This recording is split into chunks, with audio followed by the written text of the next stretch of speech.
সমৃদ্ধশালী এই ইতিহাস ও ঐতিহ্য সারা বিশ্বকে জানাতে আগরতলার উজ্জয়ন্ত রাজপ্রাসাদে নবরূপে প্রতিষ্ঠা লাভ করে ত্রিপুরা রাজ্য মিউজিয়াম। প্রাসাদের সম্মুখভাগে নেতাজি সুভাষচন্দ্র বসুর ভাস্কর্য সহ মনোরম স্থাপত্য নকশা চোখ জুড়িয়ে যায়। শত বছর পূর্বে আঁকা রাজাদের ছবিতেও রয়েছে ধাঁধা। ত্রিপুরার রাজা রমানিক্য বাহাদুর প্রথম ব্যক্তি যিনি একজন অখ্যাত রবীন্দ্রনাথকে শ্রেষ্ঠ কবির স্বীকৃতি দিয়েছিলেন। পরে রবীন্দ্রনাথ 7 বার ত্রিপুরায় আসেন। রাজবাড়িতে থাকতে তার জন্য নির্মাণ করা হয় আলাদা ঘরও। জনশ্রুতি রয়েছে গ্যালারি, বাইরে লোকসঙ্গীত বাজলেও প্রাসাদের ভেতর বাজে শুধু রবীন্দ্রনাথের গান। মহারাজা ঈশনচন্দ্র মানিক্যর নাতি উপমহাদেশের প্রখ্যাত সঙ্গীতজ্ঞ শচীন দেব বর্মনের চিত্রকর্মও রয়েছে জাদুঘরে। 1000 বছর আগের বিষ্ণুমূর্তি, শহরের বিখ্যাত মসজিদ, মন্দির এবং বৌদ্ধ সংস্কৃতিও ফুটিয়ে তোলা হয়েছে চিত্রের মাধ্যমে। তাছাড়া ত্রিপুরা জনগোষ্ঠীর উষ্ণ ও আর্দ্র জলবায়ু থেকে শুরু করে পুরো জীবন ব্যবস্থার পরিচয় পাওয়া যাবে জাদুঘরটিতে। প্রাসাদের দ্বিতীয় তলায় রয়েছে বীরচন্দ্র মানিক্য বাহাদুরের প্রায় 5 ফুটের মতো লম্বা একটি ছবি।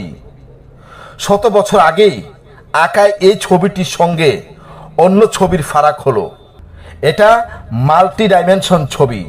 দর্শনার্থীদের জাদুঘর সূত্রে জানায় বীরচন্দ্র মানিক্য বাহাদুর ত্রিপুরার প্রথম আধুনিক রাজা হিসেবে পরিচিত।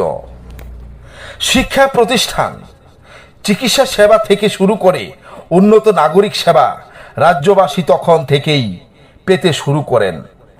1901 লন্ডনের মিশেন মার্টিন বান কোম্পানি 800 একর জায়গায় জুড়ে নির্মাণ করেন অনিন্দ্য সুন্দর এই প্রাসাদ। তখন রাজা ছিলেন শ্রী রাধাকৃষ্ণ মানিক্য বাহাদুর। রাজদরবার, নাচের ঘর, পাশা খেলার ঘর, কাছারি সহ 24 চৌমুহনী থেকে এ প্রাসাদে স্থানান্তরিত করা হয়। রাজ পরিবারের কাছ থেকে প্রাসাদটি কিনে নেন রাজ্য সরকার। কলকাতা থেকে জাদুঘর দেখতে আসা কবি শিশির দাশগুপ্ত জানান, গত 3 বছর আগেও একবার এখানে এসেছিলেন, কিন্তু তখন এখানে গভর্নর হাউস থাকা ভেতরে ঢুকতে পারেননি। আজ ঘুরে দেখে মনটা ভরে গেছে। তার ভাষায় বহুত প্যারা প্যালেস হ্যাঁ। বাংলাদেশের ঢাকা থেকে ঘুরতে আসা বীর মুক্তিযোদ্ধা আব্দুল কাইয়ুম বলেন, পশ্চিম ত্রিপুরা আসার মূল উদ্দেশ্য ছিল এ প্রাসাদ দেখা। মনে হয়েছে ত্রিপুরার বুকে এ যেন এক হোয়াইট হাউস। জাদুঘরের হেড অফ তিনি জানান, গত 3 বছরে এখানে মোট পর্যটকের সংখ্যা 6 লাখ ছাড়িয়েছে। মুক্তিযুদ্ধ নিয়ে হচ্ছে আলাদা গ্যালারি। জাদুঘরের হেড অফ অফিস প্রতিব্রত ভট্টাচার্য জানান, জাদুঘরে মুক্তিযুদ্ধে ত্রিপুরার ভূমিকা শীর্ষক একটি গ্যালারি দ্রুত সময়ের মধ্যেই আমরা উদ্বোধন করতে যাচ্ছি। গ্যালারিটিতে বাংলাদেশের জাতির পিতা শেখ মুজিবুর রহমানের একটি ভাস্কর্য রয়েছে। তাছাড়া শতাধিক ছবির পাশাপাশি মুক্তিযুদ্ধে ব্যবহৃত ক্যামেরাও রয়েছে। এছাড়া যুদ্ধে ব্যবহৃত অস্ত্রসহ অন্যান্য জিনিস সংগ্রহেও কাজ চলছে।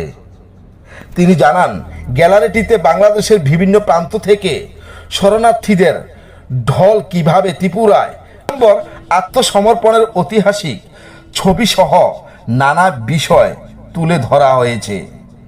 ছবিগুলো মূলত এখানকার প্রয়াত প্রখ্যাত সাংবাদিক মুক্তিযুদ্ধে বন্ধু সম্মাননা প্রাপ্ত রবীন সেনগুপ্তের তোলা। মুক্তিযুদ্ধের সময় তিনি বাংলাদেশের বিভিন্ন রণাঙ্গনে ঘুরে বেরিয়েছেন এবং যুদ্ধের ছবি দেশ বিদেশে ছড়িয়ে দিয়েছেন। আপনি কিভাবে এখন জাদুঘরে যাবেন সে নিয়ে বিস্তারিত বাংলাদেশ থেকে।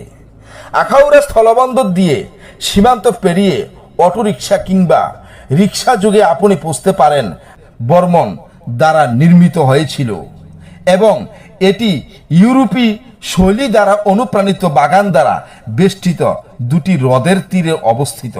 1949 সালের অক্টোবরে ভারতে ত্রিপুরার একীভূত হওয়া আগ পর্যন্ত এটি শাসক মাণিক্য রাজবংশের বাড়ি ছিল। 1972 থেকে 73 সালে ত্রিপুরা সরকার রাজ পরিবারের কাছ থেকে প্রাসাদটি 25 লাখ রুপিতে কিনেছিল এবং জুলাই 2011 পর্যন্ত রাজ্য বিধানসভার দপ্তর ছিল। উজ্জয়ন্ত প্রাসাদ এখন একটি রাজ্য জাদুঘর ও এটি প্রাথমিকভাবে উত্তর পূর্ব ভারতের বসবাসকারী সম্প্রদায়ের জীবনধারা, শিল্পকলা, সংস্কৃতি, ঐতিহ্য এবং উপযোগী কারুশিল্প প্রদর্শন করে। সাথে এখানে প্রচুর পাথরের ভাস্কর্য, মাণিক্য রাজবংশের মুদ্রা এবং কিছু অন্যান্য নিদর্শন রয়েছে। এই রাজকীয় বাড়ির স্থাপত্য আছে একটি দুটি স্টোরিয়েট